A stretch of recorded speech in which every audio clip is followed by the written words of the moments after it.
नीलाम्बुजश्यामलकोमलाङ्गं सीतासमारोपितवामभागं पाणौ महासायकचारुचापं नमामि रामं रघुवंशनाथम्। आइए राम कथा को हम प्रारंभ करें। इसके पिछले भाग में जय और विजय के प्रसंग पर हम चर्चा कर रहे थे।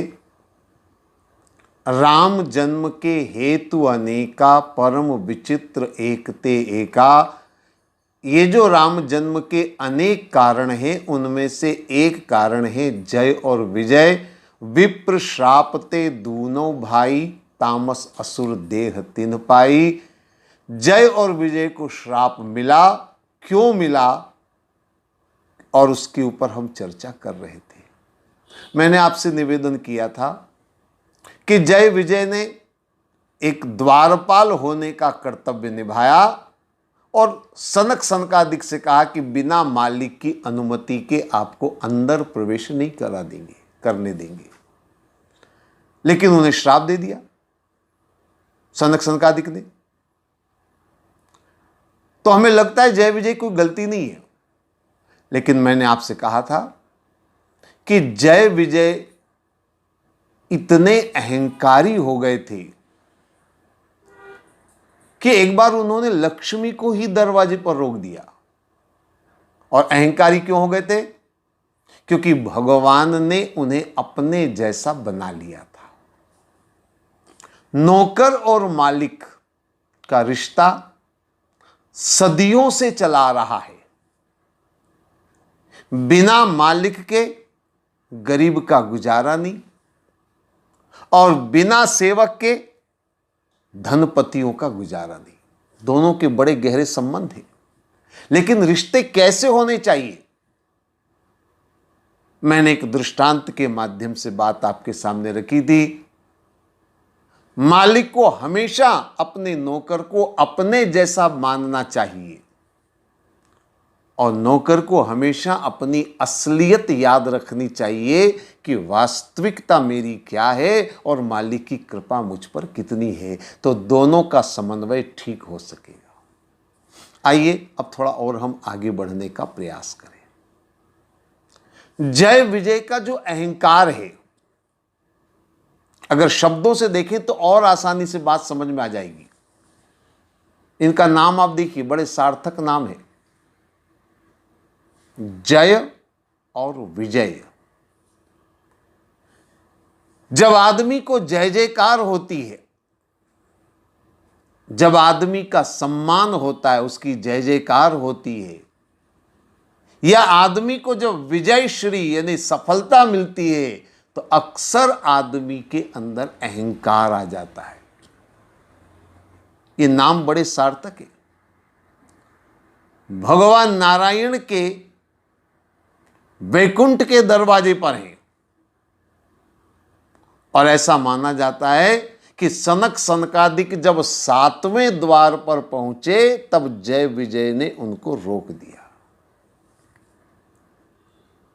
7 द्वारों में अन्य किसी द्वारपाल ने नहीं रोका। एक द्वार पर विश्वक्सेन सुषेण खड़े हैं, एक के ऊपर बल प्रबल बैठ खड़े हैं, एक के ऊपर भद्र प्रभद्र खड़े हैं, एक के ऊपर जो है चंड प्रचंड खड़े हैं, एक दरवाजे पर कुमुद और कुमुदाक्ष खड़े हैं, और एक दरवाजे पर शील और सुशील खड़े हुए हैं। लेकिन उन्होंने नहीं रोका। रोका किसने?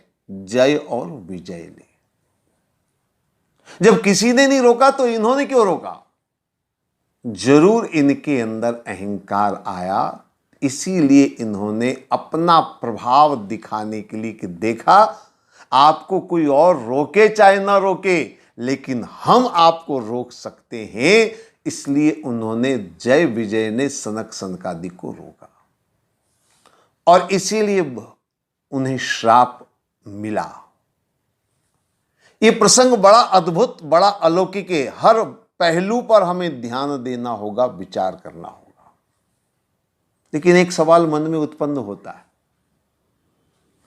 जय विजय को अहंकार हुआ, जय विजय ने गलती करी, सनक सनकादिक को रोका, संतों को रोका, ये तो बात समझ में आ गई। जय विजय को श्राप मिला, समझ में आ गई।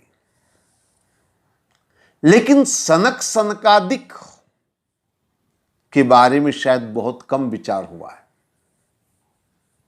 आइए थोड़ा सनक सनकादिक के बारे में भी हम विचार करें, चिंतन मनन करें।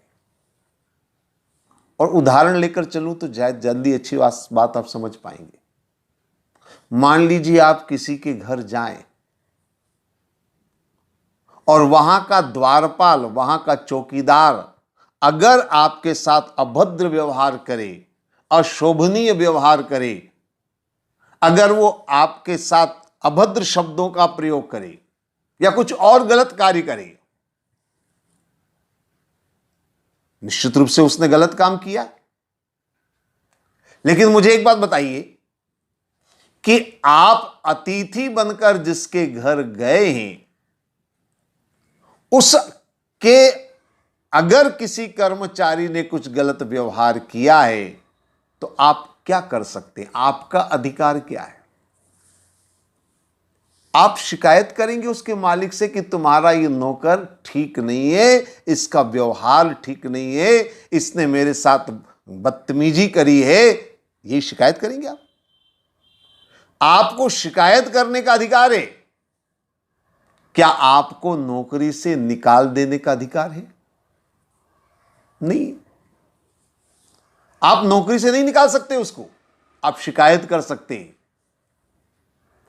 सनक सनकादिक भगवान के दरवाजे पर गए, अगर जय विजय ने कुछ गलत आचरण किया अहंकार के कारण, तो सनक सनकादिक भगवान से शिकायत कर देते कि आपके ये द्वारपाल ठीक नहीं है, बाकी सबका आचरण ठीक है, इनका आचरण ठीक नहीं है, ये भ्रष्ट हो गए हैं, इन्हें निकाल दो। यहां तक तो बात समझ में आती है। लेकिन सनक सनकादिक ने श्राप दे दिया, जाओ तुम निशाचर बन जाओ, यानी एक तरह से कहें नौकरी से बर्खास्त कर दिया। तो बताइए सनक सनकादिक को नौकरी से निकालने का अधिकार किसने दिया? ये कैसे अधिकार है? आप समझ रहे बात? और अगर सनक सनकादिक का अधिकार नहीं है निकालने का, तो सनक सनकादिक के द्वारा दिया गया श्राप उचित कैसे माना जा सकता है? देखिए, बहुत ध्यान से विचार और चिंतन मनन करना होगा, क्योंकि कभी हमें लगता है कि श्राप देना उचित था क्योंकि जय विजय ने गलती करी। अब फिर आपको लगेगा कि यह उचित नहीं है क्योंकि उनको ऐसा करने का अधिकार नहीं है। लेकिन अभी बात पूरी नहीं हुई है, अभी बात अधूरी है। थोड़ा सा हम और आगे बढ़े और एक और उदाहरण देकर मैं चलूं तो शायद और आगे की एक और बात आप समझ जाएंगे। मान लीजिए किसी शासकीय अधिकारी के घर कोई कलेक्टर हो या कोई उच्च अधिकारी हो और अचानक वहां पर प्रदेश के मुख्यमंत्री आ जाएं बिना किसी पूर्व सूचना के, और मान लो वहां दरवाजे पर खड़े हुए द्वारपाल, चौकीदार तो उन्हीं लोगों के यहां मिलते, अफसरों के यहां पर, मंत्रियों के यहां पर, आपके और हमारे जैसों के घर पे तो मिलते भी नहीं है, इसलिए मैं उदाहरण वही दे रहा हूं। तो मान लीजिए कलेक्टर साहब के दरवाजे पर चौकीदार खड़ा है और अचानक अगर मुख्यमंत्री, गृह मंत्री आ जाए और अगर वो कुछ अभद्र व्यवहार करे, तो मुझे एक बात बताइए, क्या वह मुख्यमंत्री चौकीदार को निकाल सकता है कि नहीं निकाल सकता है? 100% निकाल सकता है। और अगर वो ऑर्डर दे दे कि तुम्हें नौकरी से बर्खास्त किया जाए, तो कलेक्टर तो क्या, उसके बाप की भी हिम्मत नहीं कि वापस उसको नौकरी पर रख सके, क्योंकि उसे रहना है कि नहीं रहना है। बस यही स्थिति यहां पर भगवान और सनक सनकादिक की है। जरा ध्यान समझिए। सनक सनकादिक संतों को भगवान अपना भी स्वामी आराध्य मानते हैं, और इसलिए मैं कह रहा हूं कि भगवान के सेवक वो जरूर हैं, लेकिन संतों के पास सुपर पावर है, उनके पास वो अधिकार हैं कि एक बार वो चाहें तो भगवान के सेवकों को भी नौकरी से निकाल सकते हैं। इसमें कोई अतिशयोक्ति नहीं, कोई आश्चर्य की बात नहीं। इसलिए सनक सनकादिक ने अधिकार था, इसीलिए जय विजय को नौकरी से निकाला। चलो अधिकार तो है, मान लिया, लेकिन एक बात और है। अब सनक सनकादिक भगवान के दर्शन करने गए थे, दर्शन करने गए थे, 7 द्वार तक पहुंच गए, 7वें द्वार पर पहुंच गए, और यह घटना घट गई। जैसे ही सनक सनकादिक ने श्राप दिया जय विजय को, कथा कहती है भगवान अंदर से निकलकर दौड़े दौड़े आए, वैकुंठ में से दौड़ करके आए, और आकर के उन्होंने सनक सनकादिक से क्षमा मांगी जय विजय की ओर से, और जय विजय की तरफ से क्षमा मांगते हुए उन्होंने वंदना करी सनक सनकादिक की। सनक सनकादिक ने दर्शन किए भगवान के और लौट गए। अब यहां एक खास बात समझने की है, लौट गए मतलब यानी सनक सनकादिक वैकुंठ जाकर के 7वें द्वार तक जाकर के भी वैकुंठ के अंदर प्रवेश नहीं कर पाए, भगवान के धाम में प्रवेश नहीं कर पाए। क्यों नहीं कर पाए? भगवान ने उनको बाहर दर्शन देकर बाहर से प्रस्थान करवा दिया, अंदर नहीं जाने दिया। क्यों नहीं जाने दिया? अब थोड़ा सनक सनकादिक को भी समझने का प्रयास करें, थोड़ा सा विचार करें सहज होकर के। मान लीजिए अगर जय विजय ने कह दिया कि प्रभु की आज्ञा जब होगी तब हम आपको अंदर जाने देंगे, ये बहुत सामान्य बात है, कोई बहुत बड़ी बात नहीं है। सनक सनकादिक वहीं रुक जाते 5 मिनट, 10 मिनट, आधा घंटा। कोई सनक सनकादिक को वापस नौकरी पर जाना नहीं था, कोई दुकान खोलनी नहीं थी, कोई उनको बहुत जरूरी आगे काम नहीं था, 10 मिनट रुक जाते, बड़े प्रेम से बड़े भाव से भगवान का नाम उच्चारण करते। लेकिन ना, जैसे ही उन्होंने दरवाजे में जाने से रोका, सनक सनकादिक का अंदर का अहंकार खड़ा हो गया। हमको किसने रोक दिया? हमको रोकने वाला ये मामूली सा नौकर? हम कौन हैं? हम बाल ऋषि, हम ब्रह्म ऋषि, हम इतने महान। ये अंदर का अहंकार जाग गया। तो एक बात ध्यान से अगर देखी जाए इस कथा में, तो अहंकार जय विजय में भी है और अहंकार सनक सनकादिक में भी है। और भगवान तो बड़े अद्भुत लीलाधारी हैं, उन्होंने इन दोनों अहंकारियों को आमने सामने कर दिया। क्योंकि एक सिद्धांत है ना, विषस्य विषमोषुधम, विष की दवा विष है, कांटे को निकालने के लिए कांटे का प्रयोग किया जाता है। एक अहंकारी के अहंकार को मिटाने के लिए दूसरे अहंकारी को खड़ा कर दिया, दोनों का काम भगवान ने ठीक कर दिया। यही तो अद्भुत लीला है प्रभु की। सनक सनकादिक में अहंकार, उन्होंने जय विजय को श्राप दिया। कहां पर दिया? वैकुंठ के द्वार पर जाकर के। हमारे ऋषियों ने एक बहुत अच्छी बात कही है पुराणों में। मुद्गल पुराण में आता है, अन्य क्षेत्रे कृतम पापम तीर्थ क्षेत्रे विनश्यति, और तीर्थ क्षेत्रे कृतम पापम वज्रलेपो भविष्यति। सीधे शब्दों में समझिए, अन्य स्थान पर किया गया पाप तीर्थ में धुल जाता है, पर अगर तीर्थ में कोई पाप करे तो कहते हैं वज्रलेपो भविष्यति। वो पाप पाप नहीं रहता, वो वज्र बन जाता है, पाप का भी बाप बन जाता है, और उसका निदान संभव नहीं है। सनक सनकादिक ने क्रोध किया, कहां पर किया? वैकुंठ जाकर के। उसे तीर्थ नहीं तो और क्या कहेंगे, तीर्थ में जाकर क्रोध किया। वो पाप से भी बड़ा पाप हुआ और इसीलिए वहां पहुंच करके भी उन्हें वैकुंठ से वंचित रहना पड़ा, दरवाजे से वापस लौटना पड़ा। तो अहंकार जय विजय में भी है, अहंकार सनक सनकादिक में भी है, और इसीलिए भगवान ने इन दोनों के अहंकार को मिटाने की लीला रची। जय विजय का यह प्रसंग बड़ा अलौकिक प्रसंग है। जय विजय को श्राप मिला सनक सनकादिक से, पर भगवान का प्रेम देखिए अपने सेवक के ऊपर, कितना प्रेम। भगवान दौड़ करके आए, सनक सनकादिक से कहा, मैं जय विजय की ओर से मैं क्षमा चाहता हूं। ये भगवान का प्रेम है अपने सेवक के प्रति, अपने दास के प्रति। और इतना ही नहीं, भगवान ने जय और विजय से यह भी कहा कि तुम चिंता मत करो, तुम्हारी मुक्ति का उपाय मैं करूंगा, तुम्हें मुक्त मैं करूंगा, मैं तुम्हें मुक्ति दिलाऊंगा। ऐसा भगवान ने आश्वासन दिया। और केवल आश्वासन नहीं, केवल झूठा आश्वासन नहीं, भगवान ने जय विजय के सामने एक प्रस्ताव रखा, बड़ा विचित्र प्रस्ताव।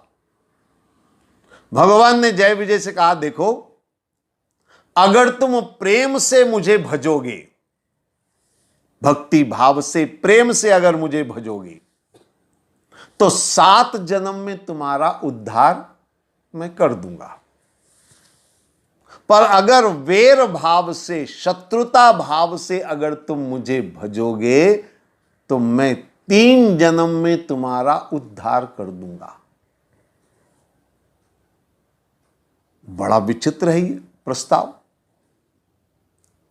और भगवान ये प्रस्ताव रख रहे हैं, और सुनने में बड़ा अटपटा लगता है।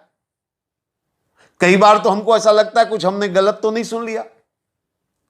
प्रेम से, भक्ति भाव से पूजा अर्चना करने वाले के लिए कहते हैं 7 जन्म में मुक्ति होगी, और शत्रुता करने वाले, वैर भाव रखने वाले के लिए कहते हैं 3 जन्म में तुम्हें छुटकारा मिल जाएगा, 3 जन्म में तुम्हें मुक्ति हो जाएगी। बड़ा विचित्र है। अच्छा, मैं आपसे पूछूं, मुक्ति के 2 रास्ते हैं, एक 7 जन्म वाला, एक 3 जन्म वाला। आप कौन सा रास्ता चुनना पसंद करेंगे, 7 जन्म वाला कि 3 जन्म वाला? निश्चित तौर पर आपके मन में चल रहा होगा 3 जन्म वाला ज्यादा बढ़िया, शॉर्टकट। आजकल तो हर आदमी शॉर्टकट से जाना चाहता है। आजकल तो हर आदमी सोचता है जल्दी से जल्दी कैसे मैं अपनी मंजिल को पाऊं। तो जब 3 जन्म में उद्धार हो सकता है, तो 7 जन्म का कौन सोचेगा? तो आपके मन में भी वही चल रहा होगा। निश्चित तौर पर जय विजय के मन में भी यही आया, और उन्होंने 3 जन्म वाला प्रस्ताव स्वीकार कर लिया। ये ठीक है, 3 जन्म वाला, 7 जन्म में नहीं चल पड़ना हमको। आपके भी मन में ही चल रहा होगा कि 3 जन्म वाला रास्ता ज्यादा ठीक है। हालांकि कुछ श्रद्धालु भक्त लोग ऐसे भी होंगे जिनके मन में चल रहा होगा प्रेम भाव से भगवान का भजन करेंगे, लेकिन प्रेम भाव से भजन करने वालों को 7 जन्म, ये कुछ समझ में नहीं आती गणित। यानी भगवान चाहते क्या है? ज्यादा से ज्यादा भगवान की भक्ति करें या ज्यादा से ज्यादा भगवान की शत्रुता करें? चाहते क्या है भगवान?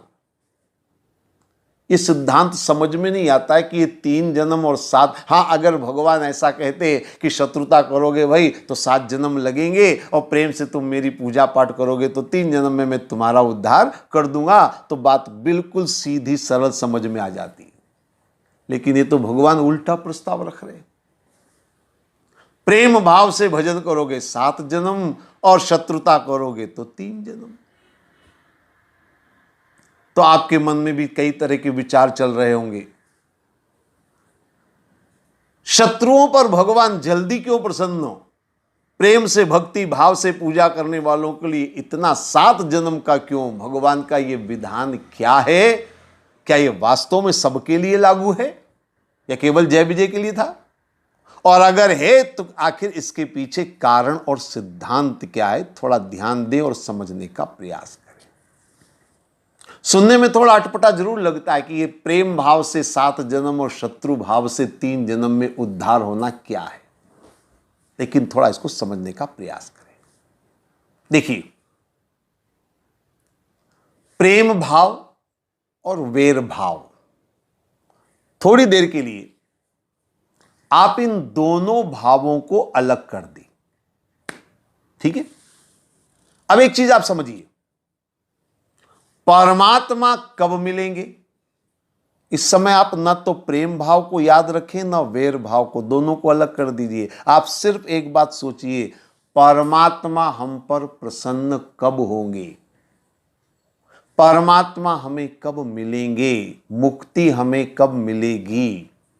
निश्चित तौर पर आप सब इस बात को जानते हैं कि जब हम परमात्मा का सुमिरण करेंगे, जब हम परमात्मा का भजन करेंगे, जब हम परमात्मा को याद करेंगे, तभी परमात्मा हम पर कृपा करेंगे।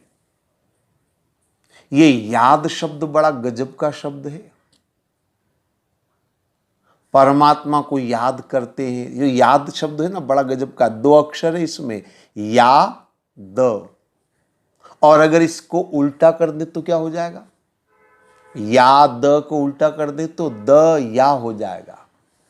जब हम परमात्मा को याद करेंगे तब परमात्मा हम पर दया करेगा। तो परमात्मा कैसे मिलेंगे? जब हम परमात्मा का स्मरण करेंगे, परमात्मा को याद करेंगे।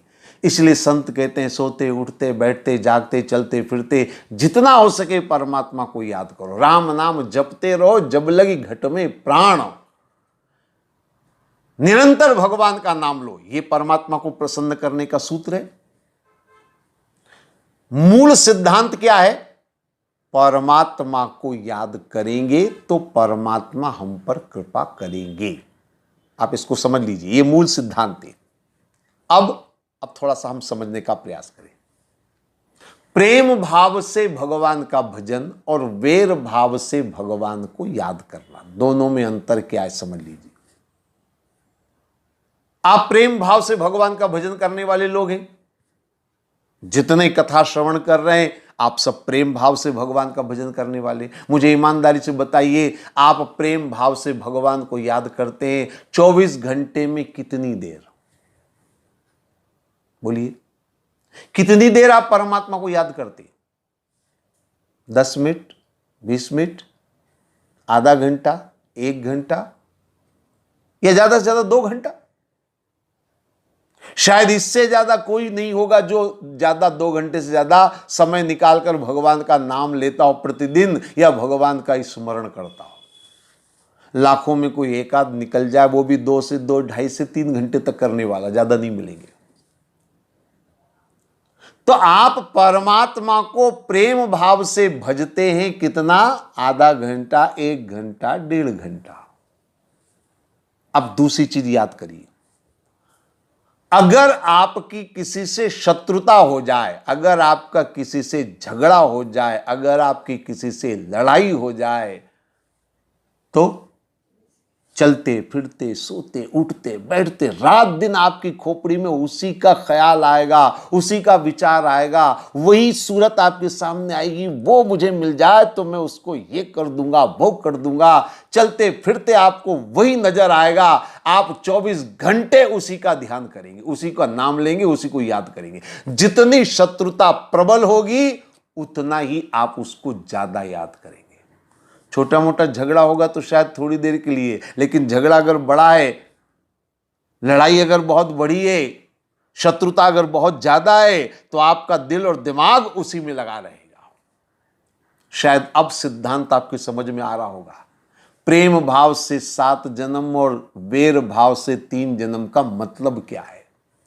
दरअसल शत्रुता का भाव जब आदमी रखता है तो दिन रात अपने शत्रु को याद करता है, अपने शत्रु का स्मरण करता है, तो भगवान कहते हैं कि वैर भाव से 3 जन्म में मुक्ति मिलेगी। इसका मतलब यह नहीं कि भगवान को वैर भाव पसंद है, भगवान तो ये कह रहे हैं इतना भगवान को भजोगे तो 3 जन्म में तुम्हें मुक्ति मिलेगी, और अगर तुमने इतना नहीं किया तो 7 जन्म में तुम्हें मुक्ति मिलेगी। इस सिद्धांत को जरा समझ लीजिए। असली चीज है परमात्मा को कितना भजते हैं हम। इसलिए मैं आपसे निवेदन करूं, मैं आपसे यह नहीं कह रहा हूं कि आप भी शत्रु भाव से भगवान को भजें, आप भी रावण, हिरण्याक्ष, कुंभकर्ण बन जाएं, ऐसा मैं नहीं कह रहा हूं। यह गलत संदेश आप मत समझ लेना। मैं ये नहीं कह रहा हूं कि आप शत्रुता का भाव अपनाएं परमात्मा के प्रति। मैं तो यह कह रहा हूं कि जितना शत्रु भाव में आदमी याद करता है अपने शत्रु को, अगर उतना याद आप प्रेम भाव से भगवान को कर लें तो 7 और 3 क्या, एक ही जन्म में, इसी जन्म में परमात्मा मिल सकती है।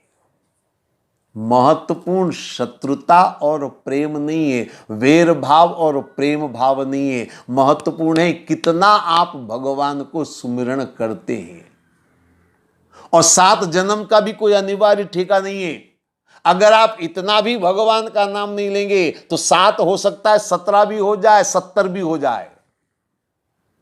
इस गणित को आप एकदम से कोई निश्चित मापदंड मत बना लें।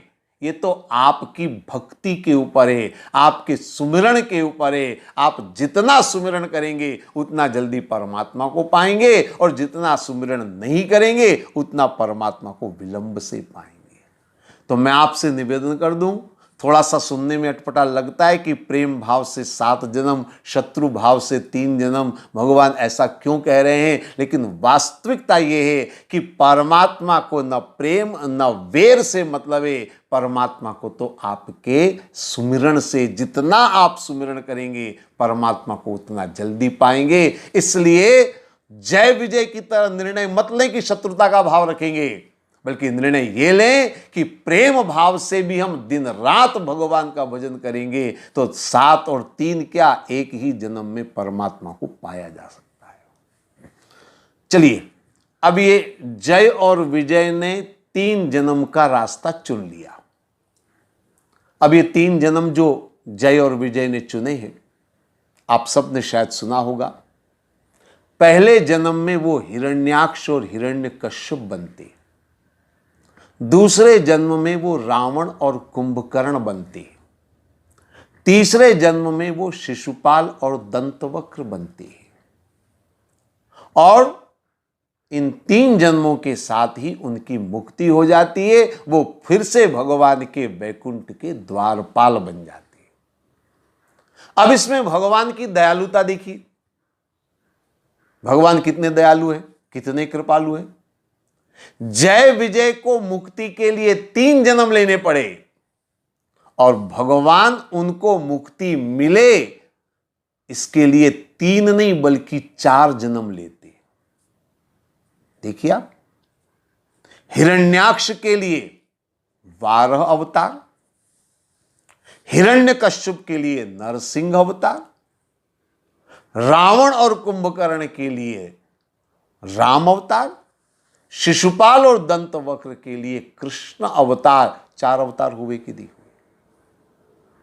अपने भक्त को भगवान इतना चाहते हैं, इतना स्नेह करते हैं अपने सेवक को कि तू 3 जन्म लेगा तो तेरे लिए मैं 4 जन्म लूंगा और तेरा उद्धार करूंगा। ये प्रभु की दयालुता है, ये प्रभु की कृपालुता है। अब ये जो 3 जन्म है, ये 3 जन्म क्या है? दरअसल ध्यान से देखा जाए, जय विजय जिनमें अहंकार भरा हुआ है, इसीलिए उन्होंने सनक सनकादिक को दरवाजे पर रोका, लक्ष्मी को रोका। हम चर्चा कर चुके हैं। ये जो अंदर का विकार, अंदर का जो अहंकार है, ये अहंकार एकदम से टूटता नहीं है। इसको टूटने में थोड़ा समय लगता है। आप देखेंगे इन 3 जन्मों को ध्यान से तो इनका धीरे धीरे अहंकार टूटता है। किस तरह से, थोड़ा सा आप विश्लेषण करके देखें और समझने का प्रयास करें। पहले जन्म में हिरण्याक्ष और हिरण्यकश्यप बने। इनका अहंकार इतना प्रबल था कि ये किसी को भगवान मानने को तैयार नहीं। अब देखिए हिरण्याक्ष और हिरण्यकश्यप की कथा। हिरण्यकश्यप कहता मैं ही भगवान, मेरी पूजा करो, कोई और भगवान नहीं है। तो हिरण्याक्ष और हिरण्यकश्यप का अहंकार इतना है कि वो खुद को भगवान मानते हैं। लेकिन रावण और कुंभकर्ण दूसरे जन्म तक आते आते इनका अहंकार कम हुआ, ये भगवान को मानते हैं। शब्दों पर ध्यान देना, मानते हैं, प्रमाण है उसका। रावण स्वयं कहता है खर दूषण मौसम बलवंता, मार सकई नहीं बिनु भगवंता, यानी भगवान को मानता है कि भगवान है। कुंभकर्ण कहता है जगदम्बा हरि आनी अब सठ चाहत कल्याण, तो उन्हें जगदम्बा का सीता का हरण किया है, अब तो कल्याण चाहता है जो संभव नहीं है। यानी रावण और कुंभकर्ण का अहंकार कम हुआ, वो भगवान को मानते हैं। शिशुपाल और दंतवक्र का तो अहंकार और कम हो गया। तीसरा जन्म आ गया, अहंकार और कम हो गया। और आप देखिए हिरण्याक्ष और हिरण्यकश्यप न खुद भगवान का नाम लेते हैं, न किसी को लेने देते हैं। प्रहलाद का प्रसंग आपके सामने, उनका बेटा भी भगवान का नाम अगर लेता है तो वो उसको भी जान से मारने की चेष्टा करता है। न तो खुद भगवान का नाम लेते हैं, न किसी को लेने देते हैं। दूसरा जन्म आया रावण कुंभकर्ण का, अहंकार थोड़ा कम हुआ। हालांकि खुद भगवान का नाम नहीं लेते और कहते हैं होई है भजन न तामस देहा, मैं तो भजन नहीं कर सकता। लेकिन रावण अपने भाई विभीषण को भजन करने की अनुमति देता है, यानी खुद चाहे न करे लेकिन दूसरे को भजन करने की अनुमति देता है। तीसरा जन्म शिशुपाल दंतवक्र, उसमें तो और अहंकार कम हो गया। वो दूसरों को रोकते नहीं है, बल्कि खुद भी भगवान का नाम लेते हैं, खुद भी भगवान का भजन करते हैं। अहंकार धीरे धीरे 3 जन्म में घट रहा है, आप उसको देखेंगे। और इसलिए एक बात और देखिए, हिरण्याक्ष और हिरण्यकश्यप किसी से नहीं हारते। अहंकार प्रबल था, किसी से नहीं हारते, केवल परमात्मा के अलावा किसी से हारते नहीं है। रावण और कुंभकर्ण दूसरे जन्म पर आते आते थोड़ा उनका कम हुआ पावर, अब वो हारते भी हैं। आपने सुना होगा रहा बाली की काख, बाली से हारा, बाणासुर से भी हारा, सहस्त्रार्जुन से हारा। तो रावण के हारने के वर्णन है। और शिशुपाल और दंतवक्र तीसरे जन्म में तो और अहंकार कम हो गया, वो तो कईयों से हारे, उसकी तो गिनती नहीं है। एक एक करके अहंकार कम हो रहा, उसको जरा देखिए।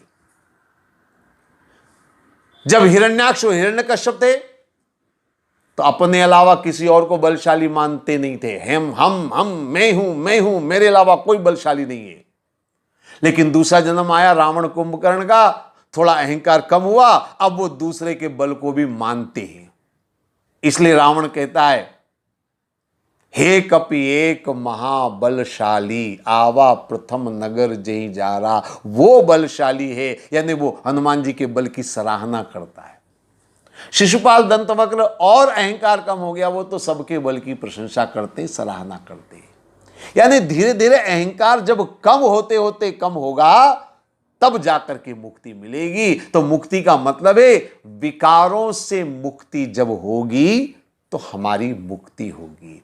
वो विकारों से छुटकारा 3 जन्म हो, चाहे 1 जन्म हो, चाहे जन्म जन्मांतर हो, ये हमें सोचना है कि हम इन विकारों से मुक्त कैसे हो, हम इन विकारों से मुक्ति कैसे पाएं। और इसलिए आप देखिए पहले जन्म में हिरण्याक्ष और हिरण्यकश्यप को दैत्य माना गया, और शास्त्रों में वर्णन आता दैत्य माने जो सबसे विकराल हो। रावण और कुंभकर्ण दूसरे जन्म में जाकर के उनको दैत्य नहीं कहा है, उनको राक्षस कहा है, असुर कहा है। और तीसरे जन्म में शिशुपाल दंतवक्र तीसरे जन्म तक जाते जाते न वो दैत्य हैं, न वो असुर हैं, वो तो सामान्य मनुष्य हैं। ये अहंकार उनका धीरे धीरे घट रहा है, और जब अहंकार मिटेगा परमात्मा अपनी शरण में ले लेंगे। ये जय विजय का प्रसंग बड़ा अद्भुत प्रसंग है। ये जय विजय का प्रसंग संकेत दे रहा है, जय और विजय में अहंकार आया और उन्हें श्राप मिला, और परमात्मा उनका उद्धार करने के लिए अवतार लेते हैं। राम जन्म के हेतु अनेका, ये जो अनेका अनेक कारण है उसमें से ये पहला कारण है, और ये पहला कारण हमें बताता है कि जय विजय की कथा को सुनकर के हम अपने आप को टटोलें, अपने आप को समझें, हमारे अंदर भी अहंकार है कि नहीं है। जय जयकार की भावना, विजय का अहंकार अगर हमारे अंदर आ गया है तो हमें भी परमात्मा की शरण में जाना होगा, तभी हमारा अहंकार मिटेगा, हमारे जीवन का कल्याण होगा। आज इतना ही। ओम सर्वे भवन्तु सुखिना, सर्वे सन्तु निरामया, सर्वे भद्राणि पश्यन्तु, मा कश्चित् दुःखभाग् भवेत्। ओम शांति शांति शांति।